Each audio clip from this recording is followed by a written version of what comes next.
दोस्तों यूपीएससी की तैयारी अगर आपको चालू करनी है, जो बिल्कुल नए फ्रेश तरीके से चालू करना चाहते हैं, हम आपको बता दें, बहुत आसान तरीके से हम डिसाइफर करना चाहते हैं सिलेबस विद सर्टेन क्वेश्चंस। जो हम आपको दिखाना चाहते हैं कि अगर आप सिलेबस को ठीक से पकड़कर चले तो मेरा यूपीएससी में जो चांसेस है क्रैक करने का उसको थोड़ा बढ़ जाता है। कैसे आइए समझते हैं। इस घर को देखिएगा, इस घर को बस घर मत देखिए, इसके ढांचे को देखिए।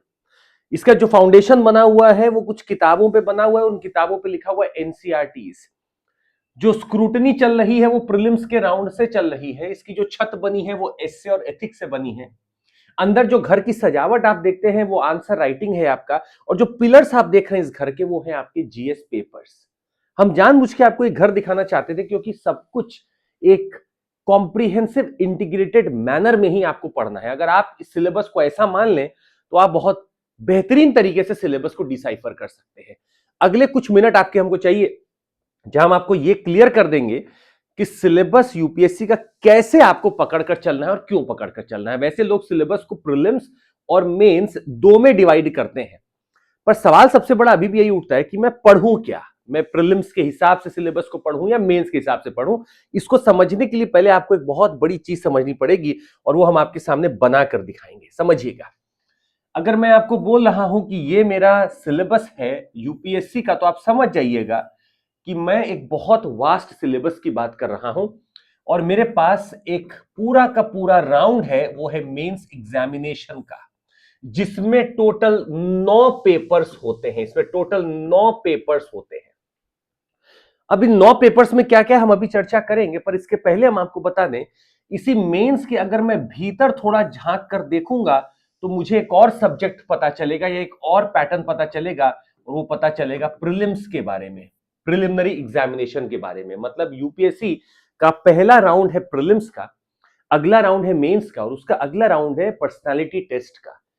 पर मेंस का सिलेबस आप जब देखेंगे तो बहुत वास्ट है, और उसी के अंदर मैं प्रीलिम्स के सिलेबस का भाप ले सकता हूं। हालांकि प्रीलिम्स में एक छोटा सा पार्ट है जो बिल्कुल अलग होगा।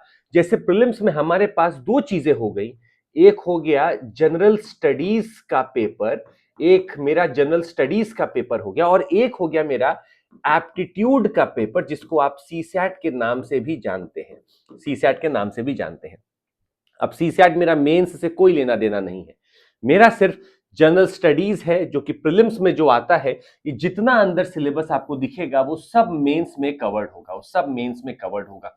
इसका मतलब है कि मेंस के सिलेबस में कुछ एक्स्ट्रा चीजें भी होंगी जो हो सकता है आपको नहीं मिलेंगी प्रीलिम्स में। जैसे हम आपको एग्जांपल दें, मेंस में एक्स्ट्रा आपके पास एथिक्स आएगा, एक्स्ट्रा आपके पास इंटरनल सिक्योरिटी आएगा, एक्स्ट्रा आपके पास आएगा डिजास्टर मैनेजमेंट, एक्स्ट्रा आपके पास कुछ ऐसी चीजें आएंगी जो सिर्फ मैं एनालिटिकल मेंस के लिए रखता हूं, ना कि प्रीलिम्स के लिए।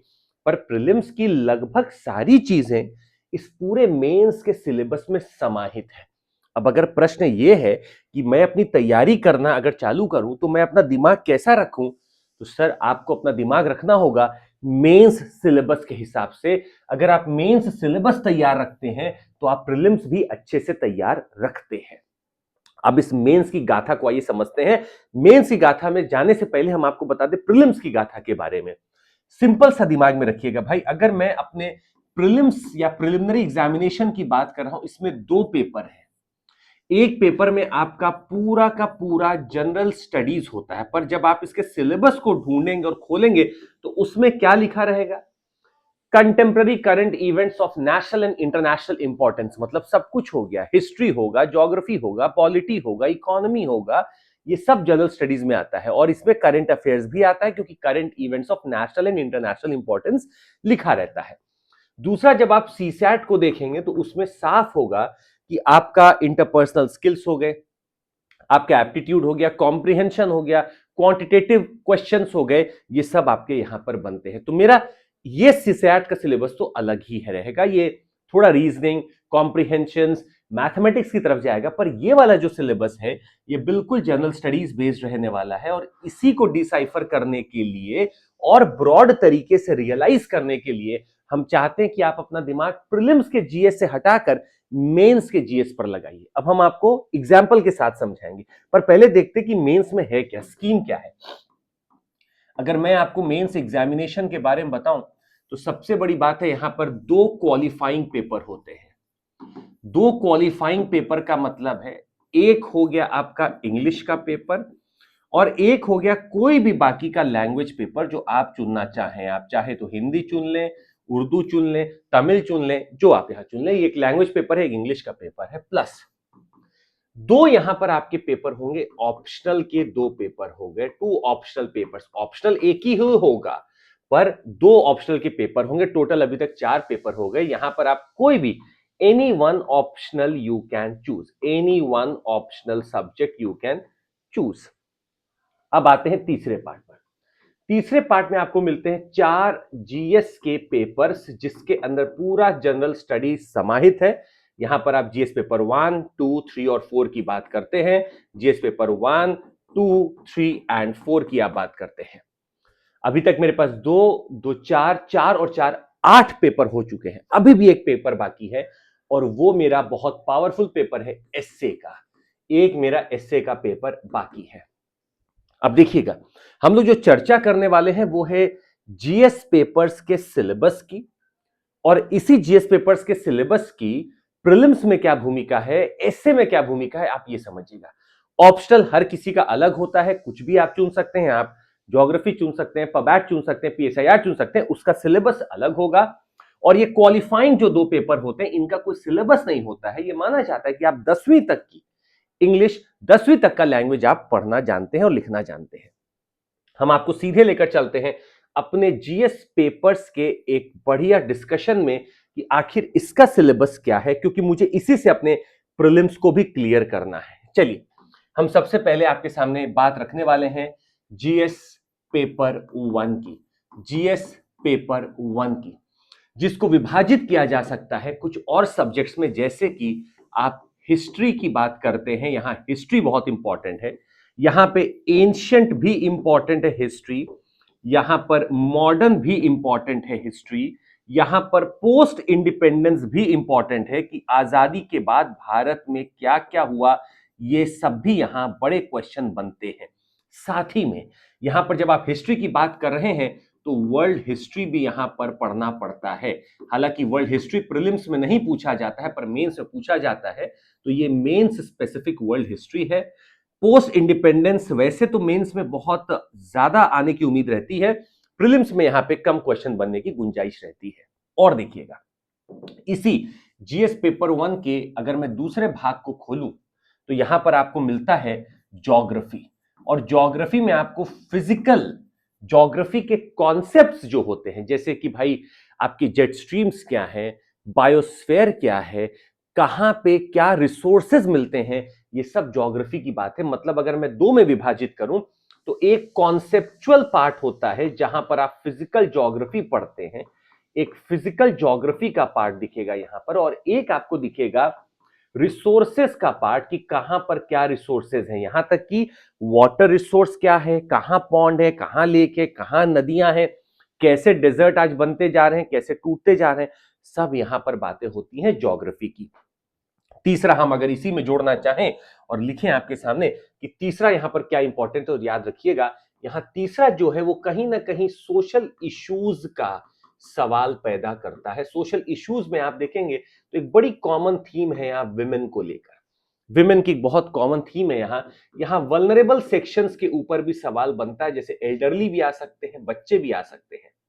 अब हम आपको इसलिए इतना ये इस रूप से बता रहे हैं क्योंकि जब आप बिगिन करें तैयारी तो आपके दिमाग में क्लियर कट एंगल आ जाए कि अगर मुझे ऐसे क्वेश्चन दिखते हैं तो वो किस पेपर में लाई करते हैं। अगर महिला का कोई क्वेश्चन है, बच्चों का कोई क्वेश्चन है, उनके सोशल इश्यूज पे कोई क्वेश्चन है, माल न्यूट्रिशन का क्वेश्चन है, सोसाइटी में दिक्कतों का क्वेश्चन है, तो जीएस पेपर 1 में जाएगा।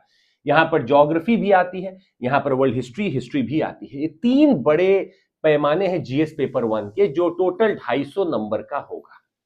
मतलब जीएस पेपर 1, 2, 3, 4 चारों ही पेपर 250 नंबर के होते हैं। और ये जीएस पेपर 1 का एक छोटा सा चित्रण हम आपको दिखा रहे हैं। हम आपको क्वेश्चन दिखाते हैं, देखिएगा।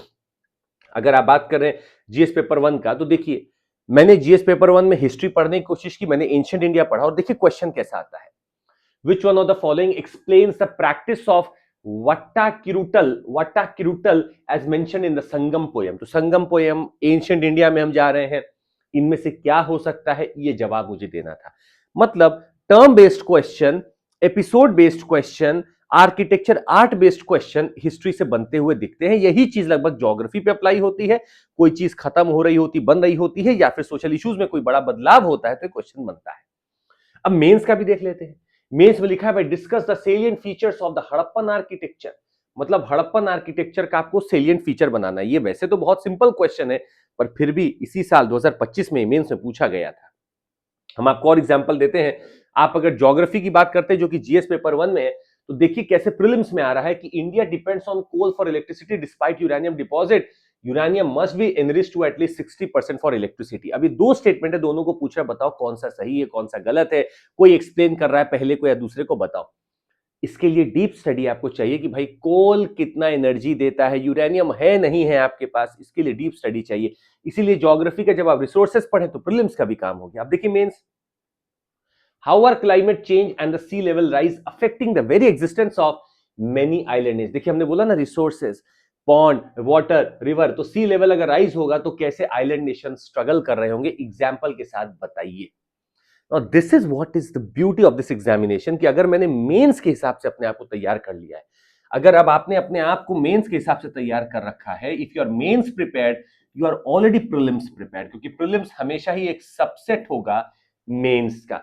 प्रीलिम्स एक सबसेट ही रहता है मेंस का। मेंस से कुछ एक्स्ट्रा ही आप पढ़ते हैं, प्रीलिम्स में कम पढ़ते हैं। हम आपको दूसरे पे लेकर चलते हैं।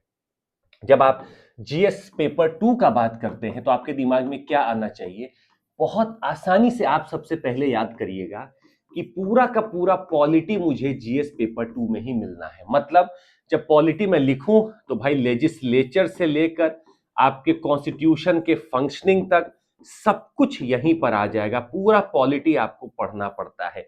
Role of your people who are constitutional posts, bodies etcetera सब पढ़ना पड़ता है आपको। साथ ही में जीएस पेपर 2 अगर आप पढ़ रहे हैं तो इसका मतलब है आप एक और चीज पढ़ रहे हैं, वो है आपका इंटरनेशनल रिलेशंस। बड़ा इंपॉर्टेंट है सर, इंटरनेशनल रिलेशंस आपके बहुत इंपॉर्टेंट है। यहां पर India US, India Russia, international order में कहीं बाहर कुछ हो रहा उसका इंपैक्ट आपके ऊपर, बाहर की चीजों का इंपैक्ट आपके ऊपर, और आप जो ऐसा कर रहे हैं जिससे संबंध बन रहा हो बाहर, ये सारा इंटरनेशनल रिलेशंस है। तीसरा, आप यहां पे एक बहुत इंपॉर्टेंट थीम पढ़ते हैं कि दुनिया भर के जो कॉन्स्टिट्यूशंस हैं उनका आपका एक कंपैरिजन विद योर कॉन्स्टिट्यूशन। हालांकि यहां दुनिया भर का तो आप नहीं पढ़ सकते हैं, पर फिर भी कुछ इंपॉर्टेंट जो न्यूज में रहते हैं, जैसे यूएस हो गया, यूके हो गया, श्रीलंका हो गया, कुछ ऐसे देश जो न्यूज में है जहां कॉन्स्टिट्यूशनल गतिविधियां चल रही हैं, उनका कंपैरिजन आपके साथ आता है। कॉन्स्टिट्यूशनल कंपैरिजन आप करते हैं वहां पर। मतलब मुझे इस पेपर में अपने देश के बारे में समझना है, अपने देश के गवर्नेंस स्ट्रक्चर को समझना है और बाहर के गवर्नेंस स्ट्रक्चर को समझना है। और गवर्नेंस जैसे मैंने वर्ड यूज किया, याद रखिएगा, पूरा का पूरा भारत का गवर्नेंस कैसे चल रहा है ये इसी पेपर का पार्ट बनता है। इस पेपर में पार्ट बनता है सोशल जस्टिस। मतलब पहले पेपर में आपने देखा कि मैं सोशल इश्यूज की बात कर रहा था कि ये इशू है वो इशू है। अब दूसरे पेपर में बात कर रहा हूं सोशल जस्टिस की, कि क्या मेरे पास कोई स्कीम है इसको ठीक करने के लिए, क्या मैं कर रहा हूं, क्या स्टेप्स मैं ले रहा हूं, संविधान में क्या स्टेप्स है, क्या इंपॉर्टेंट जजमेंट्स है इसके ऊपर। क्योंकि इस पूरे पेपर में पॉलिटी है तो इस पेपर में जुडिशरी भी होगा। इस पूरे पेपर में चूंकि इतनी चीजें, तो याद रखिएगा यहां पर रिफॉर्म्स की बहुत बात की जाती है। यहां पे एक से एक कमीशंस आपको पढ़ने पड़ते हैं, कमिटीज की रिपोर्ट आपको पढ़नी पड़ती हैं, जो आपके ढांचे में सुधार लाने की बात करती हैं। भाई मैं ज्योग्राफी, हिस्ट्री और सोसाइटी इश्यूज में बहुत ज्यादा रिफॉर्म्स नहीं बात करता, पर इस पेपर में मैं रिफॉर्म्स की बात करता हूं, इसीलिए काफी डायनेमिक पेपर माना जाता है। हम आपके सामने प्रश्न लेकर आते हैं। आप अगर देखेंगे तो पॉलिटी का ही एक क्वेश्चन है, आप देखिएगा। प्रेसिडेंट के चुनाव के ऊपर ये क्वेश्चन है, प्रेसिडेंट के एक्शन के ऊपर ये क्वेश्चन है, कॉन्स्टिट्यूशन क्या कोई टाइम लिमिट देता है प्रेसिडेंट को अपना कार्य कर लेने के लिए, ये प्रीलिम्स का क्वेश्चन है। पर ये कैसे सॉल्व होगा? जब आप प्रेसिडेंट को ठीक तरीके से पढ़ेंगे कि प्रेसिडेंट के क्या क्या पावर है, क्या क्या फंक्शन है, वो नियुक्त कैसे, मतलब वो कैसे इलेक्ट हो रहा है, जब आप पढ़ेंगे तब आपको पता चलेगा। ये हो गया उसका ऑब्जेक्टिव साइड। उसका सब्जेक्टिव साइड क्या, देखिए, compare and contrast the president's power to pardon in India and in US. US में क्या प्रेसिडेंट का पार्डनिंग पावर है और भारत में क्या पार्डनिंग पावर है, इसको कंपेयर करिए। क्या कोई लिमिट है दोनों के ऊपर? What are preemptive pardons? Preemptive pardons क्या होता है? ये जवाब आपको देना होगा। तो जब तक आप दोनों देशों के संविधान के बारे में नहीं जानेंगे, कंपेयर नहीं करेंगे, तब तक ये आंसर नहीं आ पाएगा। तो बड़ा बेहतरीन क्वेश्चन रहा है 2025 का, पर मुझे कहां से मिला? अगर मैं जीएस पेपर 2 को ठीक से पढ़ूंगा तो मैं polity, social justice, IR, governance सब कुछ ठीक से पढ़ूंगा और तभी मैं इसका एक आंसर लिख पाऊंगा। आइए चलते हैं जीएस पेपर 3 में आपको लेकर। जीएस पेपर 3 काफी डायनामिक माना जाता है। जीएस पेपर 3 इतना डायनेमिक माना जाता है, क्यों? क्योंकि देखिए इसमें जो हम पहला टर्म लिख रहे हैं, आप खुद सोचिए कितना डायनेमिक है। इकोनॉमी, और इकोनॉमी में आप सब पढ़ते हैं सर कि डेवलपमेंट कैसे हो रहा है, क्या मॉडल है डेवलपमेंट का, क्यों वैसा ही डेवलपमेंट हो रहा है, आपने ऐसा ही क्यों मॉडल चुना। बहुत सारे प्रश्न हैं यहां पर। आज की क्राइसिस क्या है, पहले की क्राइसिस क्या थी, आज का वे फॉरवर्ड क्या है, पहले का वे फॉरवर्ड क्या था। Everything of economy you have to study. दूसरा यहां डायनेमिसिटी देता है इन्वायरमेंट, जो कि अपने आप में सबसे ज्यादा डायनेमिक प्रश्न बनाने में काम कर सकता है। स्पीशीज हैं, प्रोटेक्टेड एरियाज हैं, आपकी स्कीम्स हैं, बहुत कुछ आता है इन्वायरमेंट के ऊपर। आप यहां पर एक बहुत बेजोड़ टॉपिक पढ़ते हैं और वो है डिजास्टर मैनेजमेंट, क्योंकि आप देख रहे हैं कि क्लाइमेट चेंज हो रहा है, डिजास्टर बढ़ते जा रहे हैं, तो डिजास्टर मैनेजमेंट के लिए भी मुझे क्वेश्चंस मिले हैं और मुझे उसके लिए तैयार रहना होगा। इस पूरे पेपर में एक और डायनेमिज्म जोड़ता है साइंस एंड टेक्नोलॉजी। इतना विकास हो रहा होता है भारत के लेवल पर, बाहर के लेवल पर, भारत का योगदान, इंडियन साइंटिस्ट का कंट्रीब्यूशन, बाहर के लोगों का कंट्रीब्यूशन, ये सब मुझे देखना होता है। साथ ही में इस पूरे पेपर में एक और चीज जुड़ती है और वो है इंटरनल सिक्योरिटी। ये डायनेमिज्म बढ़ जाता है इंटरनल सिक्योरिटी से, क्योंकि बहुत सारे फोर्सेस के बारे में आपको जानना है, कौन कहां तैनात है ये आपको जानना है, भारत में आज सिक्योरिटी के क्या क्या इश्यूज हैं, कैसे उसको हम ओवरकम कर रहे हैं, ये सब इसी में आता है। तो कहीं ना कहीं जीएस पेपर 3 मेरा पूरा डायनेमिक पेपर है। और अगर आप देखें यहां पर, तो करंट अफेयर्स की बहुत बड़ी नीड पड़ती है आपको। यहां पर बिना करंट अफेयर्स के पेन चलाने में दिक्कत होगा। तो करंट अफेयर्स ओरिएंटेड ये भी है और जीएस पेपर 2 भी था, क्योंकि दोनों में डायनेमिज्म मुझे दिखता है। क्वेश्चन हम आपको दिखाते हैं यहां कैसे बनते हैं। अगर आप यहां पर छोटा सा एक क्वेश्चन देखें जो ऑलरेडी आया हुआ है, ये जैसे ये एग्जांपल देखिएगा, ये पीटी का आया हुआ है कि marsupials are not naturally found in India. अब भाई मार्सुपियल्स कौन है? पहले तो यही पता हो कि मार्सुपियल्स कौन है। कैसे पता चलेगा? जब आप इन्वायरमेंट में स्पीशीज को पढ़ेंगे तब आपको पता चलेगा, अच्छा ये कैंगरू जैसे हैं वो मार्सुपियल्स हैं। तो ये पहले पता होना चाहिए। तभी होता है जब आप डिटेल स्टडी रखते हैं मेंस के हिसाब से। हम आपको छोटा सा एग्जांपल देते हैं मेंस का, इसमें भी। What is carbon capture, utilisation and storage? What is the potential role of CCUS in tackling climate change? अब देखिए, जिनको कार्बन कैप्चर, यूटिलाइजेशन, स्टोरेज के बारे में नहीं पता है, जब तक वो इन्वायरमेंट को ठीक से नहीं पढ़ेंगे वो नहीं कर पाएंगे इसको। ये क्वेश्चन वही कर सकता है जिसने इन्वायरमेंट को ठीक से पढ़ा हो। वही मेंस का रोल है। देखिए अब यहां पर भी ये क्वेश्चन पीटी में भी बन सकता था कि सीसीयूएस क्या है, क्या पॉलिसी है भारत की, ये भी बन सकता है। दूसरा, वहां मार्सुपियल पूछ लिया, यहां मार्सुपियल हो सकता है ना पूछे, पर यहां पे स्पीशीज के बारे में पूछ सकता है कि भारत की क्या क्या रणनीति है स्पीशीज को बचाने के लिए। तो ऑब्जेक्टिव और सब्जेक्टिव दोनों का गेम है आपके स्टडी में, दोनों को आपको सम्मिलित करना पड़ेगा।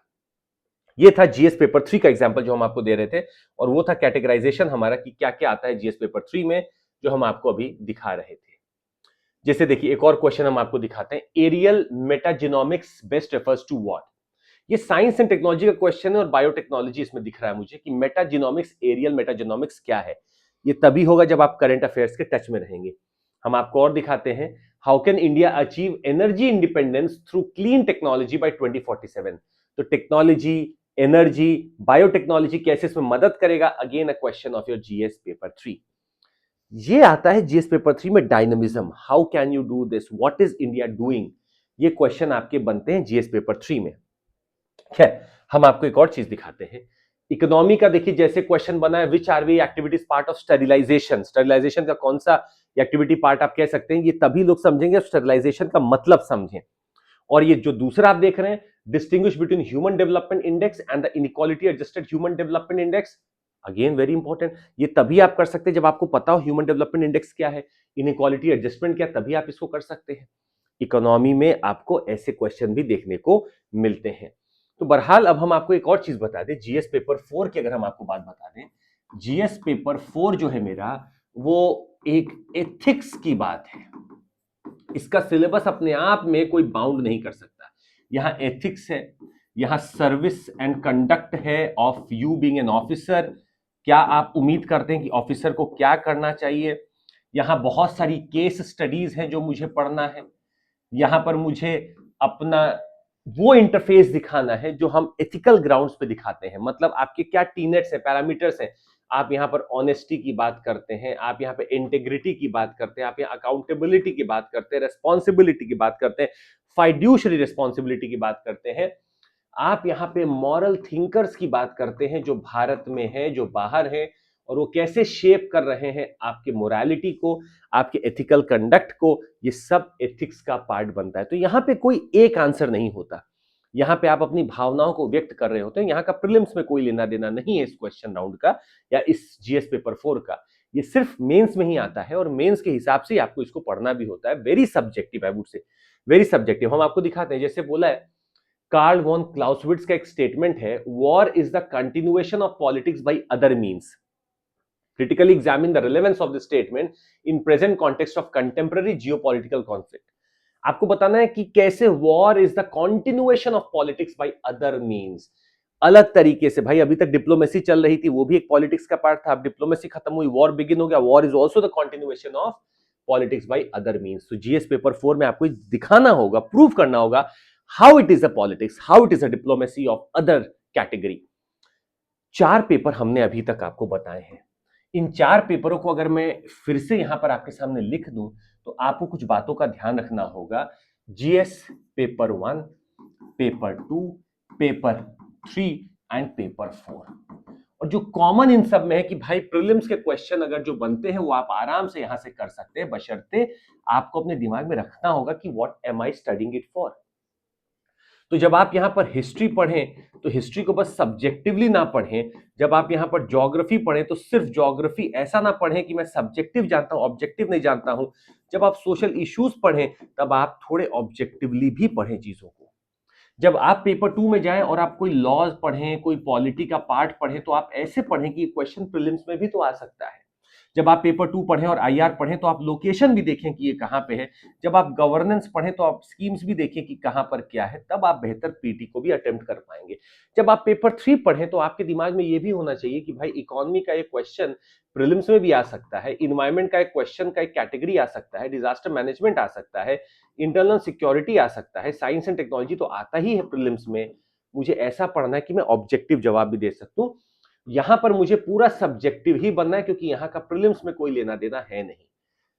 और इन चारों पेपरों का सिलेबस ब्रॉडली हमने आपके सामने रखने की कोशिश की। You being a beginner, you are going to set your mind कि ऐसे आएगा क्वेश्चन। जैसे मान लीजिए हम आपके सामने प्रश्न रखते हैं। प्रश्न है, मान लीजिए कि even after decades of even after decades of independence even after decades of independence malnutrition is still a challenge. Malnutrition is still a challenge in our country. Still a challenge in our country. अब क्या लगता है आपको ये कौन से paper में जाएगा? सोचिए बैठकर थोड़ा देर। Even after decades of independence, malnutrition is still a challenge in our country. Where do I put this? ये कहां मैं रखूं? आपने देखा यार, malnutrition की बात की जा रही है। स्वाभाविक सी बात है, सोसाइटल इशू दिख रहा है मुझे, तो मैं इसको जीएस पेपर 1 में लिखूंगा कि भाई आजादी के बाद में भी माल न्यूट्रिशन आज भी एग्जिस्ट कर रहा है। मुझे इसको क्रिटिकली एनालाइज करना है। तो मुझे समझना होगा कि देश में, मेरे समाज में अभी भी ये है, क्या दिक्कत है, अभी भी मुझे इसको क्रिटिकली एनालाइज करना है। तो मैंने इसको जीएस पेपर 1 में रख दिया माल न्यूट्रिशन पढ़ के, क्योंकि समाज का वो एक इशू है। Getting the point everyone? ऐसे आपको अपने दिमाग को चलाना है। आपने एक क्वेश्चन पेपर आप पढ़ रहे थे, पेपर में आपने देखा है कि आरबीआई ने बोला हम अपना रेपो रेट अब कम कर देते हैं। आपके दिमाग में तुरंत आना चाहिए भाई इकोनॉमी है, बैंकिंग है, जीएस पेपर 3 का पार्ट है। आपने देखा न्यूज़पेपर में बना हुआ है ब्लैक होल का न्यूज आइटम, आपके दिमाग में एक ही चीज आनी चाहिए, अच्छा साइंस एंड टेक्नोलॉजी में आएगा एक क्वेश्चन। आपने देखा कि भारत में स्कीम्स का नाम चेंज हो रहा है, आपके दिमाग में तुरंत आना चाहिए गवर्नेंस का टॉपिक बनेगा, क्योंकि स्कीम इंपॉर्टेंट हो जाती है मेरे लिए। जब आप ऐसे अपने दिमाग को ओरिएंट कर लेंगे तो आपका जो एक भय है, डर है, वो निकल जाएगा। जब आप पढ़ें तो आप डैंगलिंग मत हो कि मैं क्या पढ़ रहा हूं, आप स्टिक हो जाएं कि अच्छा ये है आइटम, इसका ये रिश्ता है, मैं ये पढ़ना चाहता हूं, तब एक बिगिनर के तौर पर आप सिलेबस को ठीक से डिसाइफर कर पाते हैं। अब जैसे एनजीओ आते हैं, तो एनजीओ आपके पेपर 2 में आएंगे क्योंकि वो गवर्नेंस का पार्ट बनते हैं। आपके प्रेशर ग्रुप्स हैं, सोसाइटल एक्टिविस्ट का पूरा एक ग्रुप है, वो कहां आएंगे? पेपर 2 में आएंगे क्योंकि वो गवर्नेंस में ही मदद करेंगे या विरोध उत्पन्न करेंगे। तो ऐसे अपने आप को सेट रखिए, सिलेबस को अपने सामने रखिए और तभी आप उसको अच्छे से डिक्रिप्ट कर पाएंगे। खैर, हम आपको ये बता दें, हमारा एक वर्कशॉप होने वाला है, आप इसके लिए रजिस्टर कर सकते हैं। दिसंबर 19 से 22 ये होगा। डिस्क्रिप्शन में लिंक है, आप रजिस्टर कर लें इसको। और साथ ही में आप हमारा यूपीएससी का कोर्स ले सकते हैं 25,999 में, 12 महीने का कोर्स आपको मिल रहा है। आप इसको लेकर तैयारी अपनी चालू कर सकते हैं। आज के लिए बस इतना ही। अगर आपको लगता है कि सेशन में आपको फायदा हुआ, तो हम चाहेंगे कि आप बताएं कि अगला सेशन अब हम किस पे लें आपके लिए। हमने डॉक्यूमेंट्स का ऑलरेडी एक सेशन लिया है, ये सिलेबस को फिर से डिसाइफर करने की कोशिश की है। आप बताइए अगला आपको क्या टॉपिक चाहिए। तब तक के लिए हम आपसे विदा लेते हैं। जय Hind, thank you so much.